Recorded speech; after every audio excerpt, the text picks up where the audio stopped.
Адамзат топтогон эң жакшы нерселердин топтому бул маданият. Ал элди байытуунун жалгыз жолу деп айтылат экен. Саламатсыздарбы?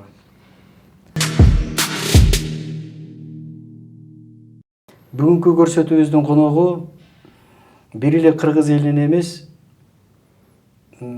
баштагы Советтер Союзунун курамына кирген 15 республикага таанымал, белгилүү кинорежиссер, СССРдин эл артисти Болот Шамшиев мырза болмокчу. Саламатсызбы? Саламат. Болот мырза, мен сөзүмдүн башында айткан ойго кандай карайсыз? Элди байыткан жалгыз нерсе бул маданият дейт экен. Ал эми маданият болсо бул адамзат топтогон бардык жакшы нерселердин топтому деп айтылат экен. Бул канчалык деңгээлде чындыгы бар? Есть пища, кесарь кой, чином бир орусчада кошуп коеюн. Вот, есть пища, которая для живота, есть пища для души. Вот, так что ошо маданияттын нерсеси бул ушундай ички рухий дүнүйөгө кетет, керектүү абдан. Вот, маданиятсыз эл жашабайт. Если раньше американцы говорили, что ДНК человечества 95% звериное и 5% человеческое. Но когда расшифровали геном, то процент человеческого, разумного, сократился до 2%. То есть мы, являясь аборигенами планеты Земля, у нас 98% животного. И только 2% человеческого. Вот эти 2% человеческого и есть монас. Вот мы, биологическая плоть, это скафандр, в котором живет человеческий дух. Этот человеческий дух бессмертный.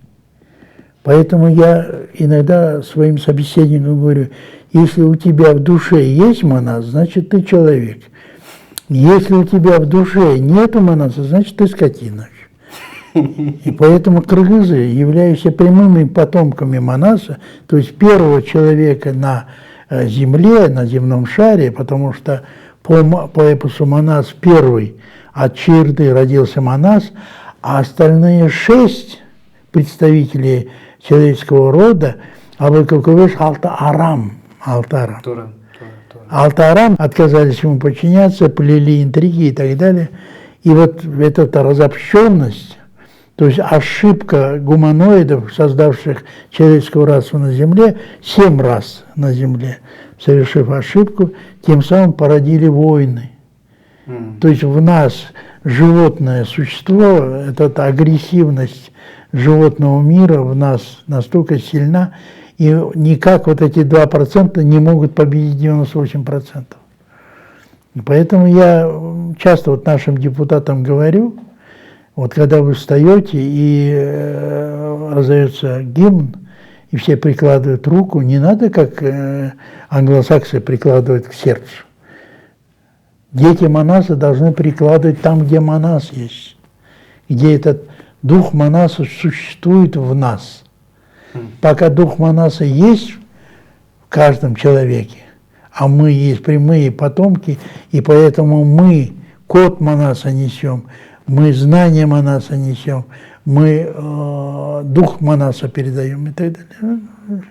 Здесь это очень большая вещь, потому что оно растеклось, это до всяких возникновений религии. То есть монасянство, не путайте с тенгрианством. Да. Менин оюмча, сиз азыр абдан жакшы, абдан кызыктуу, күтүүсүз ойду айттыңыз да. Бул мен үчүн бир ачылыш болуп атат. Сиз кандай ойлойсуз? Биз азыркы кыргыз Манастын урпактары кыргыздар, биз канчалык деңгээлде Манас бар бизде? Манас унутуп баратат да. Эгерде бир ажы отуруп, жаштардын алдында анан суроо чыкса, Манаска кандай сиздин ой пикириңиз, ала шылдыңдап, күлүп айтат, ай, жалған жарым үшін жарандардың көн үшін. Ошолор айтып атат. Бұл жалған жомок там туда-сюда. Бұл тура эмес, это все это невежество. Вот, мракобесие. В общем. Дело в том, что Манас это древнейшая история человечества. Это наши истоки. И вот если мы пока эти истоки не поймем, мы никогда не станем людьми. Вот Чингиз Айтматов все время неустанно твердил, как рефрен во всех его произведениях, как человеку человеком быть, как человеку человеком стать. Каждый день. Да, и поэтому, прежде всего, один может быть лозунг, как стать людьми, достойными нашего отца Манаса. Потому что Манас – это прежде всего духовность, прежде всего честность, чистота и так далее. Понимаете, Манас – это не человек, который размахивал саблей направо и налево. Это глубокая ошибка. А как мы пришли к этому упадку? Мы в упадку пришли, потому что наша вера в Манаса, монасянство, оно подвергалось гонениям в течение тысячелетий. Каждые 100 лет кыргызов, как евреев, обязательно подвергали геноциду, истреблению. Я могу сказать, что вот, например, Тони Кук или там Культегин, которые написали на своих стелах, там 5 или 6 век Орхона и Енисея, значит, мы поехали в самую зимнюю стужу, ночью напали на кыргызов в верховье Кема, там, сами поймите, в чем все тюркские народы, все кочевники начинали войны только когда весна и начинает появляться трава. То есть коней надо кормить. Почему нужно было глухой стужей, зимней ночью напасть на киргизов? Это какая ненависть должна быть к этому роду, к этому племени? Это только может быть конфессиональная нетерпимость, религиозная нетерпимость. Понимаете? Евреев почему истребляли? Истребляли только потому, что считали их христопродавцами. То есть вся иудейскую религию не воспринимали христиане. Понимаете? И поэтому, когда появились новые религии на территории Азии, монасянство уже было как анахронизм воспринималось, и воспринималось как неверная вера. Вот. И поэтому киргизы все время уничтожали. Последний геноцид, это при Мухаммед Кыргызе, человек, который 15 лет просидел в Зиндане, потом его вытащили.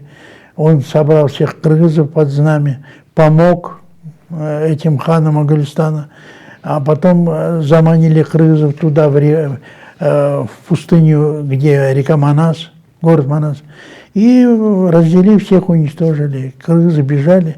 И поэтому Адыгине Тагай, мы ведем Санжира от Адыгине Тагай. То есть практически кыргызы остались несколько человек еще. И заново возрождение начиналось.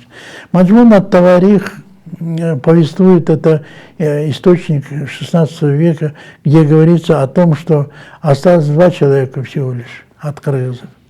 Кыргызы по Маджмун ат-Таварих это выходцы из Рума, то есть с запада пришли, то есть из Византии, так Рум тогда назывался, Византия называлась Румом. Вот. И есть исторические свидетельства. Рашад I пишет о монгольском Нойоне Кукутею, который не принял в начале XIV века. В 1304 году Газанхан принял ислам. Вот. А потом он скончался, видимо, был отравлен. Вот. Но многие монгольские Нойоны, и в том числе, потому что Рашад I, он же не различал, где киргизы, где монголы, все мы на одно лицо.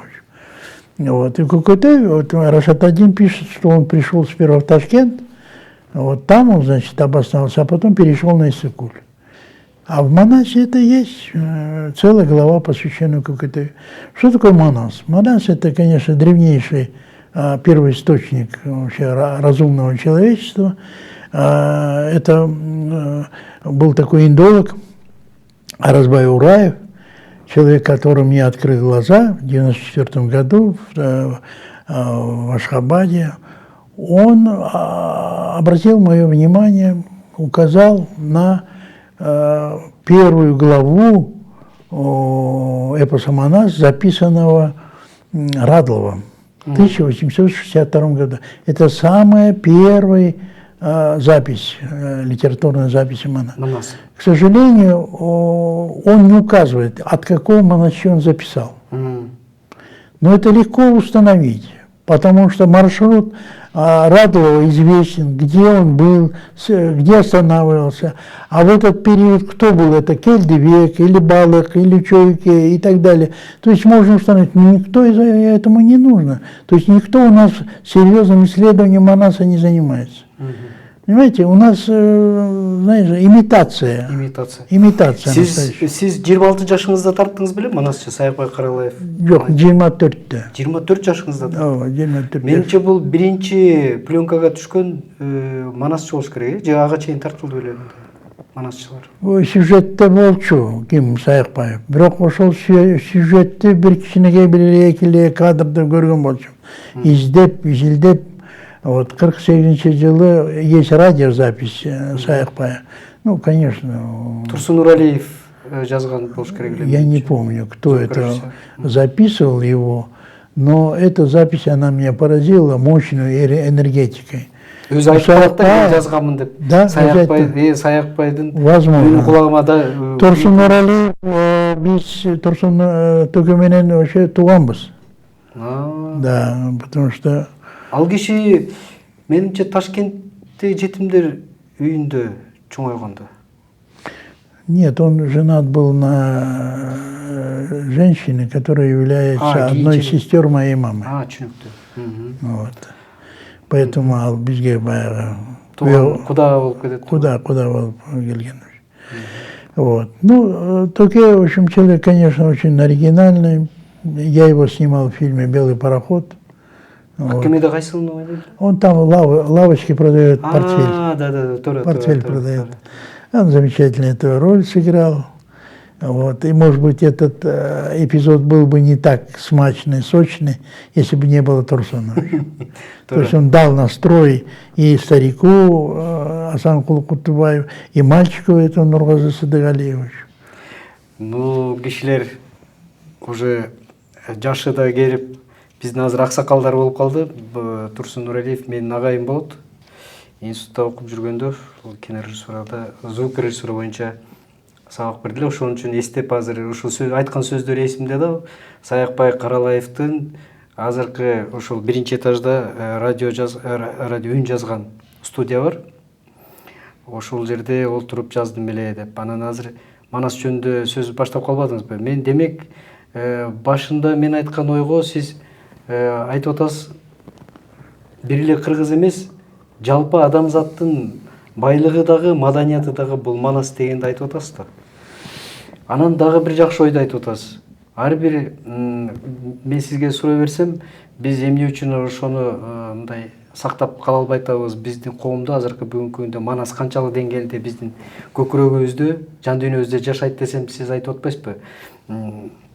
Атайын уюштурулуп, мындай кыргыздарды кырып турган, Манасты жок кылып тургандай депчи. Бул экспансия. Акыркы биз мына 91-жылдан бери өз алдынча мамлекет, көз карандысыз мамлекет болгондон бери биздин жакшы мүмкүнчүлүктөр бар эле да. Биздин өзүбүздүн ошол сиз айтып аткан мейли 70 жыл биз Советтер Союзунун маалында мүмкүн бизди басмырлагандыр. Мен бирок антип ойлобойм басмырлады деп. Кээ бирлер айтат, биздин динибизди басмырлады, биздин Манасыбызды басмырлады деп айтышат. Бирок мейли ошондой болсун. 91-жылдан бери бизди басмырлаган эч ким жок да. Биз өзүбүзгө өзүбүз ээ болгон мамлекет. Руслан, мы можем, знаешь, как поступить? Ты сейчас на русском говори, потом ты свои тексты... Вы не поняли, да? Нет. Хорошо. Вот как бы нам остановить экспансию? Сейчас в последнее время мы замечаем экспансию на уровне религии, на уровне образования идет. И у нас культура разрушается. Мы теряем просто облик, свой национальный облик, национальную отличие, идентификацию. Руслан, ну это же не сегодня. Это очень давний процесс. Вот я сейчас написал роман «Каба Джо-Джурек». В переводе «Каба. Храброе сердце». Джо деген военный. Это сердце воина или храброе. Это книга или сценарий? Нет, это рукопись я написал. Это как сценарий большого фильма «Эпопея о Центральном Тянь-Шане». Вот. Суть в том, что в следующем году будет 130 лет Ходжамкулу, нашему герою, кыргызскому настоящему герою. Это человек, знаешь, как рыцарь без страха и упрека. То есть к нему невозможно предъявить никаких претензий, потому что человек не предал страну, никогда не сбежал ни за какую за границу. Вот. Самые тяжелые годы, потому что его время, он родился в 1888 году, и это было время самых таких тяжелых перемен. В 1976 году было уничтожено, ликвидировано Каканское ханство. Вот. Император Александр II своим личным распоряжением ликвидировал это государство. В принципе, это была, конечно, ошибка. Вот, но сейчас никто не хочет этого признавать. Была применена такая формулировка, как несостоявшееся государство. Но по Бартольду, который дал описание всех так называемых ханств Средней Азии и Казахстана, он сказал, что наиболее динамично развивающим было именно Каканское государство.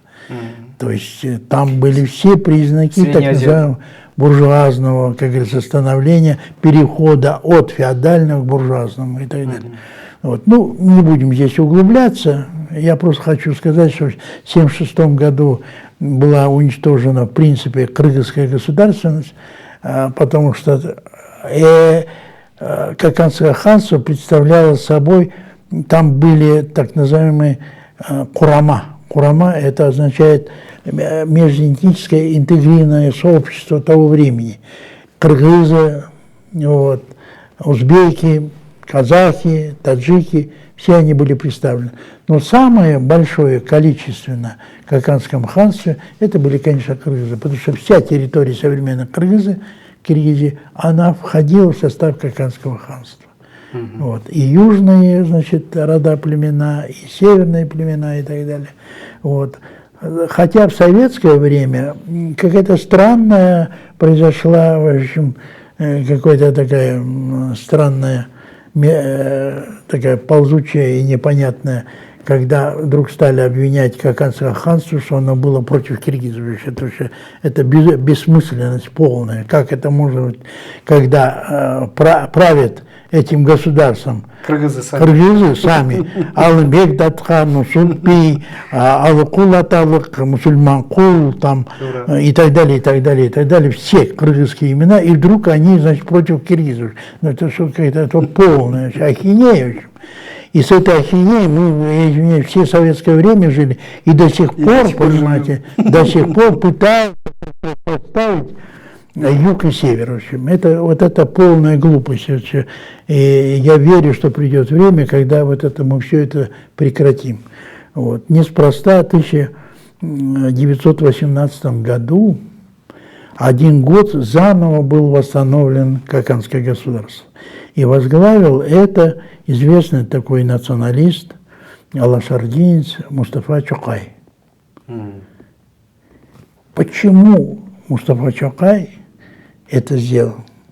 Он пытался создать, он был одним из строителей национального строительства, понимаешь, государственности. Мы одну вещь не понимаем, немножечко мы такие анархисты же, кыргызы-анархисты. Каждый сидит в своем ущелье и... Каждый себя считает ханом. Нет, мен силер дурдум, в общем. Тарынсам казакка кеттим. Это кыргызская иммиграция, это через реку перейти и оказаться в казах. Вот такая кыргызская иммиграция. Вот. И вот этот наш анархизм, он позволил взять нас голыми руками. Вот.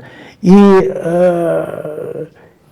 Только сейчас, когда мы сейчас 25 лет прожили, и все время натыкаемся на те же самые грабли, и вот эти грабли нас бьют все время эти по лбу у нас, мы должны одну вещь понять. Потому что я одно время, как художник, мне было очень любопытно, я попал в Белый дом на 6-й этаж, чтобы посмотреть, как чиновники живут, что это за такое существо и так далее. И я видел, как тогдашний госсекретарь господин Дастан Сарагулов пытался, так называемую, сформулировать национальную идеологию. И он меня тоже приглашал, я отказался идти вот в это сообщество, там было очень много кандидатов, докторов, там то-то и так далее. И я ничего плохого в этот адрес не хочу сказать. Спасибо этим людям, которые пытались хоть как-то, каким-то образом оформить, что такое национальная идеология. Но я тогда же сразу сказал Дастану Сарагулову, что национальная идеология кем-то не придумывается. Это должно витать в воздухе, а потом какие-то люди ее могут сформулировать. И потом я ему напомнил, есть так называемое, что такое нация, это определение Сталина, есть 5 пунктов там и так далее. Единая территория, единая экономика, единый язык и так далее, и так далее. Правильно же? Так вот, ну, появилась такая теория, что мы должны снова вернуться к патриархально-родовому строю, а потом перейти в феодальный, а потом из феодального буржуазный, а потом из буржуазного уже прийти к гражданскому, как говорится, современному обществу. Значит, на это нам потребуется, ну, по крайней мере, ну, пусть не 400 лет, не 300 лет, как писали западные историки, но хотя бы 100 лет, да. Вот через 100 лет все вспомнят Чолпон Джахупову или там Толикану Исмаилову, вспомнят то, что они говорили, скажут, да, наверное, они были правы. Так что Чолпон Джахупову и Толикану Исмаилову я им советую обязательно, значит, себя вот этот, как их, заморозить, чтобы потом их воскресили через 100 лет. Через 100 лет. Да, ну, используя какие-то новейшие технологии, наверное, будет, да. Вот, и они придут и будут свободно дышать, свободно ходить и так далее. Вот. Я могу сказать, что 19 век – это был решающий век для кыргызов. И вы думаете, мы пропустили это? 19 век, когда в 1976 году ликвидировали Каканское ханство, нам осталось до национальной катастрофы, а 16 год – это есть веха национальной катастрофы, 40 лет, ровно 40 лет. И мы пришли к 16 году абсолютно незрелыми. Потому что когда царизм пришел на территорию Кыргызстана, что первое сделали царская администрация? Во-первых, закрыла границы с Китаем. Все, никакие караваны, ничего, никакого общения и так далее. Только русские купцы могли торговать на территории, значит, подвластной империи. Вот. И теперь я могу еще одну разгадать загадку. Все фотографии, которые были сделаны киргизов начала 20 века, когда фотография вообще уже начала развиваться, все нищие, дырявые, юрты дырявые, или люди, черт не знает как одеты и так далее. Почему? Да потому что произошло полное обнищание. Экономики не было. Та, которая тысячелетиями, столетиями существовала, после всех разгромов, после всех геноцидов в прошлых веках. И когда киргизы все время заново восстанавливались и так далее, вот пришел период, когда оказались киргизы не нужны на этой земле. Ведь самое ужасное, когда переселенческое управление стало сгонять киргизов с насиженных мест. Стало освобождать для так называемого населения, протестного населения России. Это так называемая Столыпинская реформа. Если в 70-х годах первые переселенцы, они более-менее как-то каким-то образом цивильно делали, то есть старались с киргизскими волостными управителями сказать, давайте вот мы берем этот участок, вот мы вам какой-то взамен что-то там уплатим, или взамен дадим другой участок и так далее. То, когда началась Столыпинщина, то просто-напросто шла какая-то волна, которая все затопила, все захватывала и так далее, и так далее. И, естественно, дело в том, что такое царизм. Царизм – это страна помещиков. Каждый помещик считался верноподданным государя-императора. Каждый помещик считался дворянином, и он обязан быть военным вообще. Кем угодно. И когда, значит, Лермонтов, который по долгу его дворянского, значит, титула должен поехать на Кавказ, он, то, что Владимир Владимирович Путин продекламировал, «Прощай, немытая Россия, страна господ, страна рабов». Порошенко. Порошенко говорил. Нет, это Путин. Ну, он просто вспомнил, что Порошенко говорит. Да? Да. Нет, Порошенко, я своими глазами видел, как Порошенко говорит «Прощай, немытая Россия». Понятно. Но дело в том, что Путин повторил, и он правильно повторил. Он сказал, что настолько упала экономика Украины, что у них денег не хватает на мыломоющие средства. Если есть немытая Россия, потому что Украина это была часть России, то именно он обращается к своему собственному народу. В общем. Да, ну Путина, ну так его подтекст такой, в общем. Ну, он не может так грубо говорить, это я просто расшифровываю путинские эти слова. «Прощай, немытая Россия, страна рабов, страна господ, и вы, мундиры голубые, и ты, им преданный народ». Вот. Так что вот эти все голубые мундиры, это были латифундисты, помещики, вот, владевшие колоссальными, громадными площадями земли, и сам император российский, это был самый первый помещик, который обладал колоссальным количеством земли. И они не хотели делиться своим народом, которому в 1961 году только из крепостного права освободились официального рабства, и нужно было их бросить на новые земли. Северный Кыргызстан, который с распростертыми объятиями принял русских, и это документально все подтверждается, ведь кыргызские манапы, кыргызские так называемые Чинджирлу, Манаптар, они же думали, это как Каканская там крепость будет. Нас спас Ленин, большевики нас спасли, а иначе от киргизов вообще ничего не осталось бы. Где-нибудь в пустыне Такламакана сидели бы мы, понимаешь ли, и все. И поэтому, когда там кричат, давайте Ленина из мавзолея уберем, у меня есть предложение такое, давайте мы всем народам напишем письмо Путину и Госдуму, да, отдайте нам Ленина вместе с мавзолеем, мы поставим здесь на Крымской земле и скажем спасибо, Владимир Ильич, что ты нам, понимаешь, оставил землю нашу. Биз папуас элдери эмеспиз. Тарыхыбыз жок эмес. Бизде манас бар, сиз айткан. Бул бир эле кыргыз эмес, бүткүл адамзаттын байлыгы. Манас это не океан даже, Манас это целая планета, космос. В Индии есть исторический музей в Дели. И мне руководитель вот этого отдела рукописей спросил, вот вы кыргыз, вы знаете дневники Бабура? Я говорю, конечно, я знаю, я читал.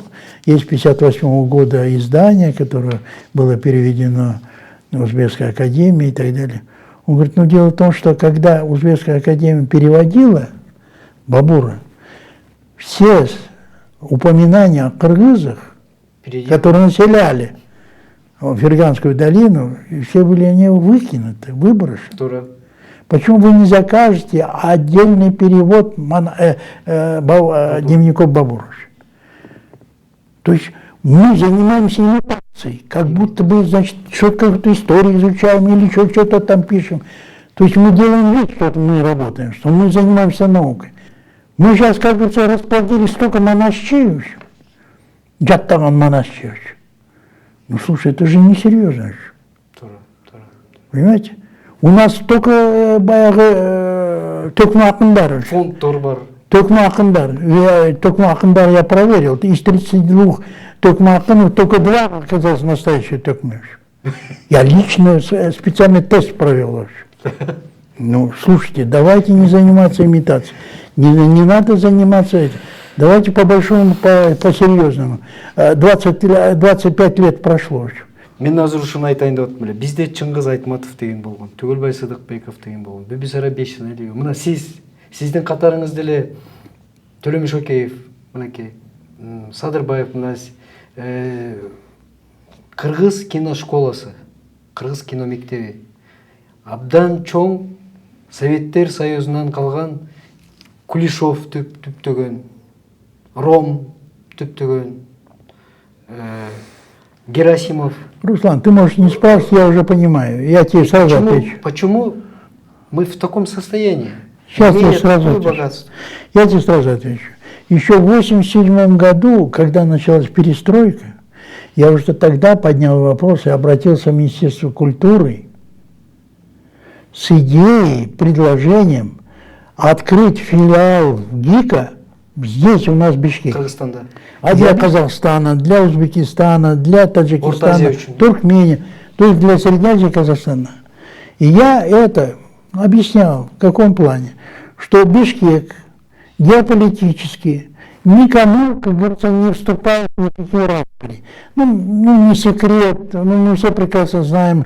Пытались это наши замечательные президенты Назарбаев, Каримов, Акаев и так далее. Пытались, но ничего не получилось. И каждый кивал друг на друга. Я не хочу сейчас внедряться в эти детали, почему вот эта конфедерация не произошло, в общем, и так далее. Не хочу. Дело в том, что еще в 60-е годы, когда мы были молодыми студентами, была такая модная, значит, такая дискуссия, что такое счастье. Пытались сформулировать, что такое счастье. И вот долго спорили не только, как говорится, в Бишкеке, спорили в Москве, спорили в Ленинграде, спорили по всему Советскому Союзу. И пришли к одной мысли, что счастье – это понятие как свобода, как общественная необходимость. То есть пока ты не поймешь, что это обществу нужно, это не будет принято общество. Общество должно все принять. То есть, что если говорить по государственному масштабу, мыслить, кинематограф должен быть как просветительство, как возможность формировать нацию, формировать народ, формировать законы, порядки и так далее, и так далее. Вот. Болотмырза, сиз советник президента болбосуздар? Я был, но я был такой... Ошол убакта мындай өзгөртүүгө мүмкүн беле ушундай? Нет, я попал по глупости. Я такой наивно думал, что что-то может быть. Но какой там еще? Да? Ни о каком национальном возрождении, ни о каком национальном строительстве, ни о каком государственном строительстве речи не было. А что было? Ну, просто хапали. Вот, пришел Акаев со своей командой. Привалило великое счастье. Все социалистическое богатство дали им в руки, давай бери. Земля, фабрики, заводы, там это и так далее, дома, ну, я не знаю. Вот. И давай бери. Потом пришли вторые ученики Акаева, бери. Потом дальше идет и так далее. Бери, хапай. Ну, я только могу одно сказать. Спасение кыргызов – это государство. Если снова ликвидировать росчерком пера, как Каканское ханство ликвидировали в 1976 году, сказав, что это несостоявшееся государство, а нужно помнить, что в 2010 году кое-какие комментаторы, обозреватели писали о том, что Кыргызстан – это несостоявшееся государство. Да, я тоже слышал. Вот. Ни в коем случае это нельзя допускать. Ни в коем случае. Все это нужно, значит, это плашмя лечь всем. И вот народ, наш народ должен осознать. А интеллигенция эмне үчүн чыкпайт ушундай? У нас интеллигенция, ну, раздвое обчелся. Я извиняюсь, в 60-х годах как-то собрали все нашу интеллигенцию, и мы поместились в один ресторан, зал этого Сонкуля. И я посмотрел, подумал, боже мой, один пулемет, и от крымской интеллигенции ничего. Ничего не останется. Да. Болотбеке, жанагы сөзүңүздү бүтүрүп койсоңуз да, бир эки жана үзүлүп калбадыбы неме боюнча? Последний у нас разговор был кинематография. Вот Средняя Азияда общая bir киношкола ачабыз дедик эле. Вот, и я им всем предлагал, я говорю, давайте создадим киношколу вообще. Но у меня есть твердое понятие, что такое киношкола. Это не должно быть частным предприятием, потому что частное предприятие не может поднять настоящую киношколу, которая необходима как зональная. Вот. И для этого это должен быть государственный проект. Вот. А так как это не государственный проект, а это частная структура, каждый идет там преподает, тяп-ляп. Вот. Не хочу обижать никого, вот. Но страдают дети. Но страдает молодежь. Страдает наша культура. Ну, эстетический вкус. На культуру наплевать, потому что за пьесы не платят. А если пьесы нету, то какой может быть спектакль вообще? Вот. А если нет спектакля, значит и нет режиссера вообще. Потому что нет потребности в режиссерах. Вот. А если нет режиссеров, потому что режиссеров надо же их где-то воспитывать. Если это до обучения в Москве и в любом сейчас месте, это такой уже стандарт, прейскурант, $50 тысяч обучения. Значит, чтобы дать ему диплом, чтобы было право на диплом. Вот. А мы можем это, конечно, намного дешевле, предположим, $5 тысяч будет обходиться нам, или там $10 тысяч обходиться будет один студент за 5 лет обучения. Вот. Но для этого должен быть соответствующий проект. База должна быть, да. Например, Шамшиев, я не хочу хвастаться и так далее, но я, естественно, конечно, готовый. 25 лет без работы сидел, в общем, вот. Естественно, мог бы преподавать, мог бы там киношколу создать и так далее. Но никому в нашем государстве это не нужно, в общем.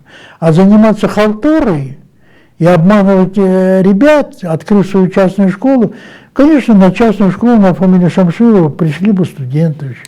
Но каждый раз я сидел бы краснел, потому что я не могу без технической базы, потому что я должен не только рассказать теорию, но я должен научить практически, как строить кадр, как ставить камеру, как рассказывать мизансцену.